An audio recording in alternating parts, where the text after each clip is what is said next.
a Russian electronic warfare specialist spent 3 months building what he believed was the most invisible jamming station ever concealed in a combat zone, and he was right. No satellite ever found it, no signal ever betrayed it, and no ground unit ever came close but 4 kilometers above him. Every Tuesday and every Thursday morning, a Ukrainian drone operator named Marta Petrenko was already there, and she had been there since the very first week. He switched it on the date was sometime in the late autumn of 2023, and the Eastern Front had settled into something that military analysts would later describe as a war of perception, a conflict where what each side believed about the other mattered just as much as what was actually happening on the ground. Both sides had developed sophisticated methods of concealment, deception, and misdirection. Both sides had learned, through months of costly miscalculation, that the most dangerous enemy was not necessarily the one firing the largest weapon, but the one watching from a position you never thought to look. Dmitry Volkov had spent 11 years inside Russia's electronic warfare division. He was not a combat soldier in the traditional sense. He had never led an infantry charge, never commanded an armored column, never ordered men to advance across open ground. His battlefield was invisible, a world of frequencies, wavelengths, signal interference, and electromagnetic spectrum control. In the years before the war, Volkov had been considered one of the more technically capable specialists in his unit. He understood how signals moved through terrain, how atmospheric conditions affected transmission range, how the presence of certain geological formations could either amplify or absorb electronic emissions. He had spent years studying the vulnerabilities of enemy communication systems, and in doing so, he had also developed a precise understanding of how concealment worked, how a properly designed jamming station could be positioned, shielded, and operated in ways that made it effectively undetectable to conventional surveillance methods. When Volkov was assigned to establish a forward jamming installation in the late summer of that year, he approached the task with the kind of methodical patience that had defined his entire career. He did not rush. He did not take shortcuts.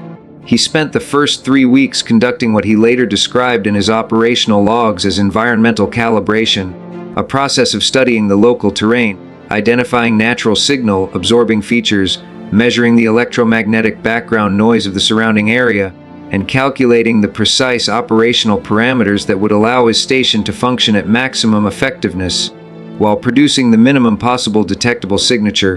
The location he ultimately selected was not obvious. It was not a hilltop with clear line of sight, not a position that any conventional military planner would have chosen for its tactical advantages. It was instead a shallow depression in a heavily wooded area, surrounded on 3 sides by a natural ridge of dense clay, heavy soil that Volkov had calculated would absorb and scatter outgoing electromagnetic emissions in a way that would make precise direction finding extremely difficult. The station's power systems were designed to operate in irregular intervals, never running on a predictable schedule that could be identified as a pattern by signal intelligence analysts monitoring the area. The physical structure itself was built low, covered with materials that minimized thermal signature, and positioned beneath a natural canopy that provided overhead concealment from optical satellite systems. Volkov was confident. The station became operational in early October, and in the weeks that followed, it performed exactly as he had designed it to perform. Ukrainian communication networks in the surrounding operational area experienced systematic interference. Coordination between ground units became noticeably more difficult. Drone relay signals were disrupted at critical moments. From Volkov's perspective, the installation was functioning as intended, and more importantly, it was doing so without any apparent response from Ukrainian forces. No strikes were directed at the area. No unusual reconnaissance activity was detected by Russian early warning systems in the region. The station continued operating week after week in what appeared to be complete anonymity.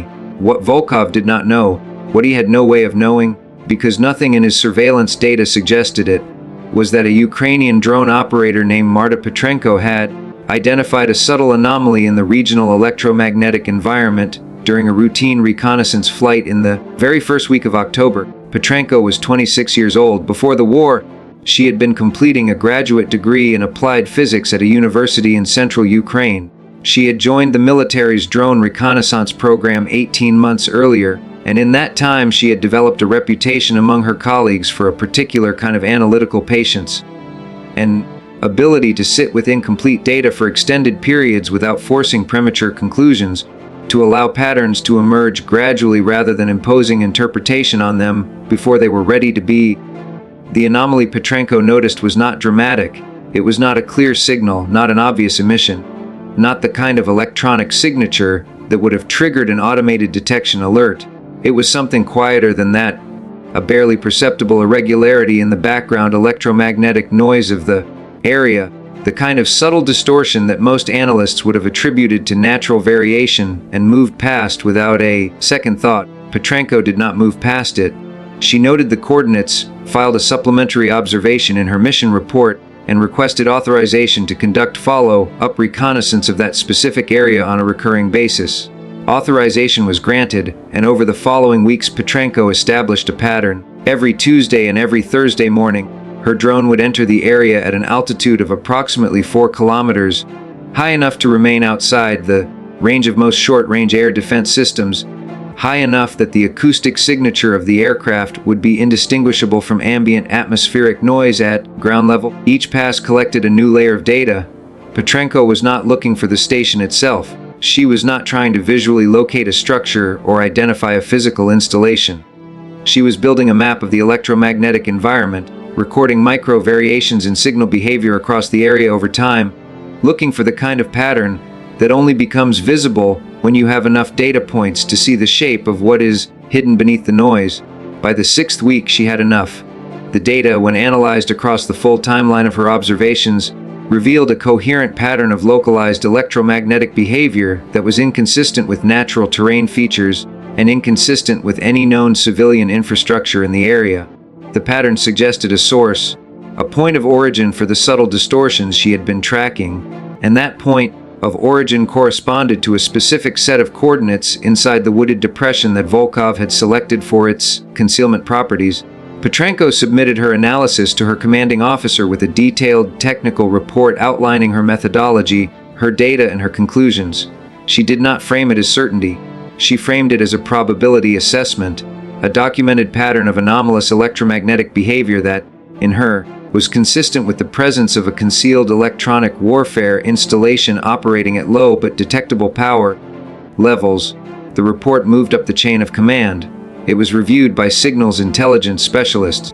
The methodology was evaluated, the data was cross-referenced with other available intelligence, and after approximately 9 days of internal assessment, the conclusion was accepted.